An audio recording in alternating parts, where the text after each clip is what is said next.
Bharatiya Janata party Punjab में mission 2027 की तैयारियों में जुटी हुई है।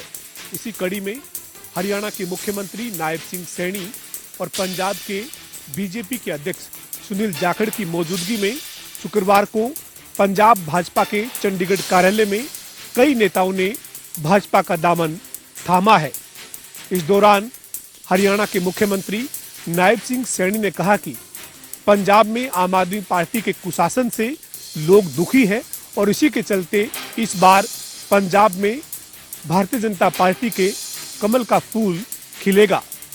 इस दौरान मुख्यमंत्री नायब सिंह सैनी ने हरियाणा सरकार की तरफ से तमाम जो फैसले पिछले 11 साल में लिए गए हैं उनका जिक्र करते हुए कहा कि हरियाणा में जिस तरीके से बदलाव हुआ है, पंजाब में जब भाजपा की सरकार बनेगी तो इसी तरीके से पंजाब के हित में कार्य किया जाएगा। इससे पहले मुख्यमंत्री नायब सिंह सैनी ने अपने संत कबीर कुटीर आवास पर बीजेपी हरियाणा के एससी मोर्चा के पदाधिकारियों के साथ भी एक अहम बैठक की। इस बैठक में कैबिनेट मंत्री कृष्ण बेदी, कैबिनेट मंत्री कृष्णलाल पंवार, पूर्व मंत्री बनवारी लाल बिशंबर बाल्मीकि समेत एससी मोर्चा के तमाम पदाधिकारी मौजूद रहे। इस बैठक में 31 जनवरी को कुरुक्षेत्र में गुरु रविदास की जो जयंती मनाई जानी है उसको लेकर जो राज्य स्तरीय कार्यक्रम होना है उस पर रणनीति तय की गई है। भारतीय जनता पार्टी पंजाब में समालखा से पूर्व विधायक रविंद्र मसरौली ने कल आरएलडी पार्टी ज्वाइन कर ली है। वह अपने समर्थकों के साथ मंत्री जयंत चौधरी के आवास पर गए और उन्होंने पार्टी ज्वाइन की। वहीं कैबिनेट मंत्री जयंत चौधरी ने हरा धागा बांधकर रविंद्र मसरौली को पार्टी में शामिल किया और कहा कि पूर्व विधायक रविंद्र मसरौली के पार्टी में शामिल होने से पार्टी को मजबूती मिलेगी। वहीं रविंद्र मसरौली के आरएलडी में जाने से समालखा की राजनीति में भी एक बड़ी हलचल हो गई है, क्योंकि उनको समालखा हलके में एक बड़े जाट नेता के रूप में जाना जाता है, जिससे हरियाणा की राजनीति में उथल पुथल होनी संभव है। क्योंकि रविंद्र मसरौली का जो है लोगों में जनसंपर्क अच्छा बना हुआ है और वह लगातार लोगों के बीच में रहते हैं और आने वाले चुनाव में हरियाणा की राजनीति में उथल पुथल होनी है। समालखा से जनता टीवी के लिए राकेश वर्मा। लघु सचिवालय को आज सुबह बम से उड़ाने की धमकी मिली। ये मेल डीसी कार्यालय में डीसी की सरकारी मेल पर सुबह 8 बजे के करीब आई। सूचना मिलने के बाद जिला प्रशासन भी पूरी हरकत में आ गया और पूरे लघु सचिवालय को खाली करवाया गया। वहीं मेन गेट बंद कर जो लोगों की एंट्री लघु सचिवालय में हो रही थी उनको भी रोका गया।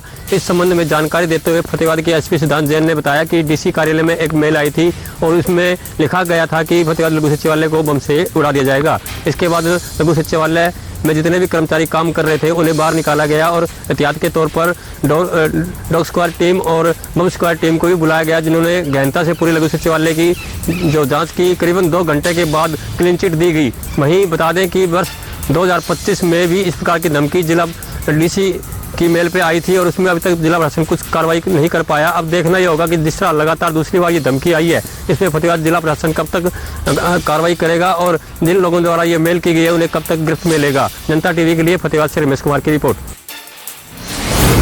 फरीदाबाद जिले में 26 जनवरी के मद्देनजर सुरक्षा व्यवस्था के पुख्ता इंतजाम किए जा रहे हैं। इसको लेकर के तमाम जगहों पर जो है वो चेकिंग अभियान, सर्चिंग अभियान शुरू कर दिया। इसी के चलते फरीदाबाद के सेक्टर 12 स्थित लघु सचिवालय में भी पुलिस और बम स्क्वाड और डॉग स्क्वाड की टीम के द्वारा सर्चिंग अभियान किया गया। जिस दौरान सर्चिंग अभियान किया गया था उस दौरान अंदर जाने की अनुमति किसी को भी नहीं थी और लघु सचिवालय के जो है वो सभी कमरों के कोने कोने की बारीकी से जो है वो चेकिंग की गई थी। जानकारी के मुताबिक आपको बता दें कि 26 जनवरी के चलते जो है ये मॉकड्रिल कहीं ना कहीं किया गया था, सर्च अभियान किया गया था और कहीं ना कहीं इसी के चलते बात की जाए तो पूरे जिले के अंदर जो है वो सुरक्षा व्यवस्था के पुख्ता इंतजाम जो है वो कहीं ना कहीं किए जा रहे हैं।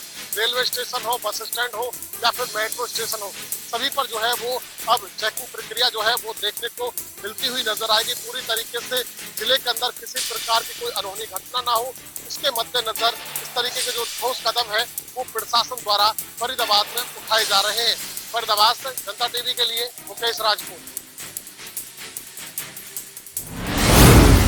रोंडा विधानसभा क्षेत्र में धड़ल्ले से काटी जा रही अवैध कॉलोनियों के खिलाफ प्रशासन अब सख्त हो गया। बता दें कि पिछले काफी दिनों से नगर पालिका की बात करें या डीटीपी विभाग की बात करें, वो लगातार घोंडा में इन प्रकार की कॉलोनियों को चिन्हित कर उन पर कार्रवाई कर रहे हैं। आज भी नगर पालिका विभाग द्वारा जो बस्ताड़ा रोड है उस पर करीब 6 एकड़ में काटी जा रही ऐसी ही एक अवैध कॉलोनी पर पीला पंजा चलाकर वहां जो कच्ची सड़कें बनाई जा रही थी उनको ध्वस्त करने का कार्य किया जा रहा है। बता दें कि घोंडा में लगातार पिछले काफी समय से अवैध कॉलोनियां कट रही हैं। हालांकि प्रशासन समय समय पर कार्रवाई अवश्य करता है, लेकिन उसके बावजूद भी कॉलोनाइजरों के जो हौसले हैं वो इतने ज्यादा बुलंद है कि वो 2 घंटे के बाद ही इन जो कच्ची सड़कें हैं उनको दोबारा से ठीक करने का कार्य कर देते हैं। ऐसी ही डिंगर माजरा रोड पर एक कॉलोनी है जो 11 एकड़ में काटी जा रही है।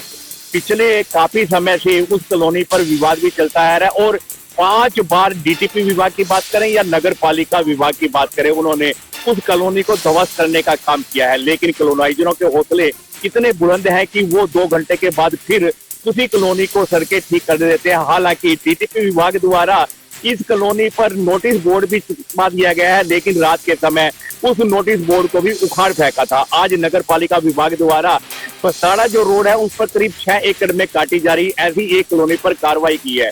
नगर पालिका सचिव रवि प्रकाश शर्मा ने बताया कि इस प्रकार की जो कॉलोनी है उन पर समय समय पर कार्रवाई करती की जा रही है और उन जो कॉलोनाइजर है या जो खेत के मालिक है उनके खिलाफ FIR दर्ज भी करवाई गई है।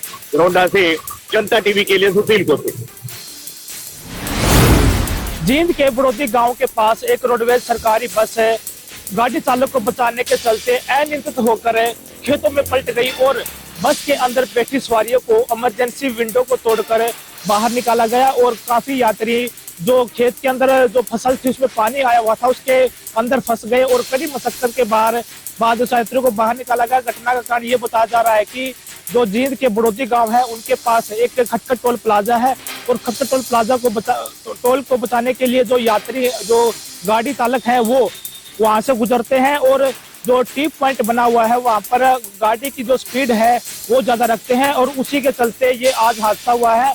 और बड़ौदी गांव के पास जब टोल की तरफ से जो गाड़ी आ रही थी वो अचानक से टी पॉइंट पर निकल आई और उसके बाद से जो छात्र की तरफ से जींद की रोडवेज सरकारी बस आ रही थी तो वो अनियंत्रित हो गई और गाड़ी चालक को बचाने के लिए जो बस है तो ड्राइवर ने इमरजेंसी ब्रेक लगाई और इमरजेंसी ब्रेक लगाने के बाद जो बस अनियंत्रित होकर जो साथ में फसल थी और सड़क किनारे जो फसल थी उसमें जा गिरी और काफी यात्रियों को चोट भी लगी। सभी को जींद के सरकारी अस्पताल में पहुंचाया भी गया है। हालांकि इस घटना में कोई बड़ी इंजरी नहीं हुई है, लेकिन घायल ही यात्री हुए हैं और उन सभी का इलाज है वो जींद के सरकारी अस्पताल में चला हुआ है।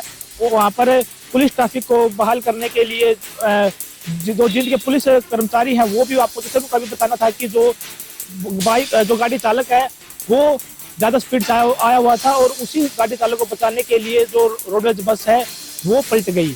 जींद से जनता टीवी के लिए सुनील कुमार की रिपोर्ट। सिरसा के रानिया से एक अजीबोगरीब मामला सामने आया है।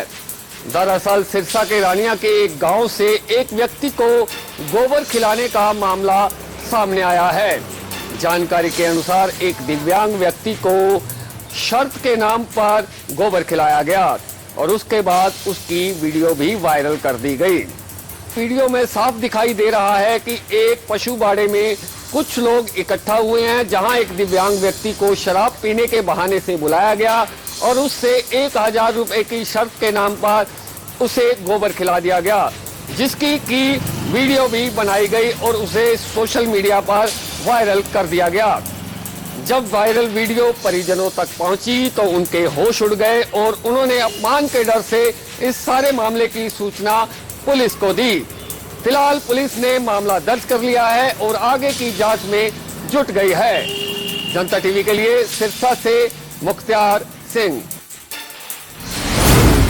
फरीदाबाद जिले में 26 जनवरी के मद्देनजर सुरक्षा व्यवस्था के पुख्ता इंतजाम किए जा रहे हैं। इसको लेकर के तमाम जगहों पर जो है वो चेकिंग अभियान, सर्चिंग अभियान शुरू कर दिया। इसी के चलते फरीदाबाद के सेक्टर 12 स्थित लघु सचिवालय में भी पुलिस और बॉम्ब स्क्वाड और डॉग स्क्वाड की टीम के द्वारा सर्चिंग अभियान किया गया, जिस दौरान सर्चिंग अभियान किया गया था। उस दौरान अंदर जाने की अनुमति किसी को भी नहीं थी और लघु सचिवालय के जो है वो सभी कमरों के कोने कोने की बारीकी से जो है वो चेकिंग की गई थी। जानकारी के मुताबिक आपको बता दें कि 26 जनवरी के चलते जो है ये मॉक ड्रिल कहीं ना कहीं किया गया था, सर्च अभियान किया गया था और कहीं ना कहीं इसी के चलते बात की जाए तो पूरे जिले के अंदर जो है वो सुरक्षा व्यवस्था के पुख्ता इंतजाम जो है वो कहीं ना कहीं किए जा रहे हैं। रेलवे स्टेशन हो, बस स्टैंड हो या फिर मेट्रो स्टेशन हो, सभी पर जो है वो अब चेकिंग प्रक्रिया जो है वो देखने को मिलती हुई नजर आएगी। पूरी तरीके से जिले के अंदर किसी प्रकार की कोई अनहोनी घटना ना हो, इसके मद्देनजर इस तरीके के जो ठोस कदम है वो प्रशासन द्वारा फरीदाबाद में उठाए जा रहे हैं। फरीदाबाद से जनता टीवी के लिए मुकेश राजपूत।